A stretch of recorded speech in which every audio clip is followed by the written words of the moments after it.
BJP party అభ్యర్థి మహేశ్వర్ రెడ్డి గారు చేసిన వ్యాఖ్యలు అవినీతికి పాల్పడ్డాడు, ముఖ్యమంత్రి అవడానికి డబ్బులు పంపించాడు పేదవాళ్ళు అని ఆరోపణ చేయడం ఆయన స్థాయికి తగ్గ ఆరోపణ అయితే అది కాదు.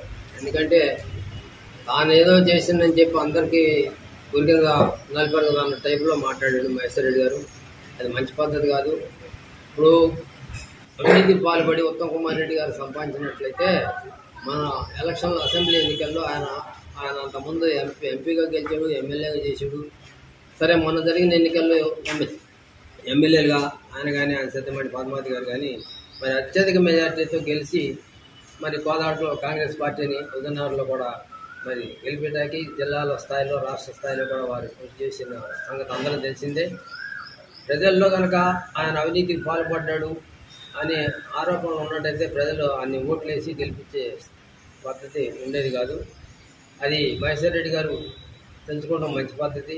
సరే వాళ్ళ ఎమ్మెల్యేలకి ఎంత మెజార్టీ వచ్చింది, కాంగ్రెస్ పార్టీలో ఉన్నటువంటి ఉత్తమ్ కుమార్ రెడ్డి గారికి కానీ పద్మావతికి కానీ ఎంత మెజార్టీ వచ్చింది, మిగతా ఎమ్మెల్యేలకు ఎంత మెజార్టీ వచ్చింది అని చెప్పి అది ఆలోచించుకోవాల్సిన అవసరం మహేశ్వర్ రెడ్డి గారికి ఉంది. మరి అదేవిధంగా ఇప్పుడు రేపు మరి మొన్న పార్లమెంట్ ఎన్నికలు జరిగిన ఈ పార్లమెంట్ ఎన్నికల్లో వాళ్ళకి ఓట్లు తక్కువ వస్తాయని చెప్పి అభిప్రాయంతోనే మరి ఆరోపణ చేయడం జరుగుతుంది. మరి వాళ్ళకి బలం ఉన్నట్టయితే మోడీ గారు కానీ అమిత్ షా గారు కానీ పోటీ పెట్టడం నెలకి 4 తడవలు ఆంధ్రప్రదేశ్ తెలంగాణ గురించి ప్రచారం చేసుకుని పోవడం జరుగుతుంది. మరి వాళ్ళకి బలం ఉన్నట్టయితే అలా రావాల్సిన అవసరం దేశ ప్రధాని అన్ని తడవలు వచ్చాడంటే దాంట్లోనే మనకు అర్థమైపోతుంది. మరి అదేవిధంగా కాంగ్రెస్ పార్టీలో పెద్ద లీడర్లు ఎవరు కూడా రాలేదు, మరి ప్రచారం పెద్దగా చేయలేదు. చేయకపోయినా మరి అసెంబ్లీ ఎన్నికల్లో బ్రహ్మాండ మెజార్టీ వచ్చి మరి ముఖ్యమంత్రిగా రేవంత్ రెడ్డి గారు చేయడం జరిగింది.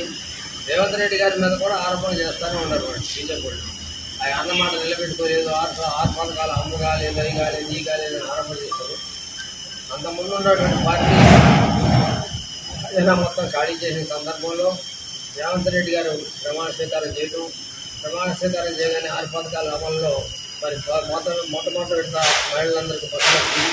తర్వాత అంచెలంచెలుగా మరి మొన్న ఈ మధ్య దీన్ని పొలాలకు కూడా మరి వేయడం జరిగింది డబ్బులు.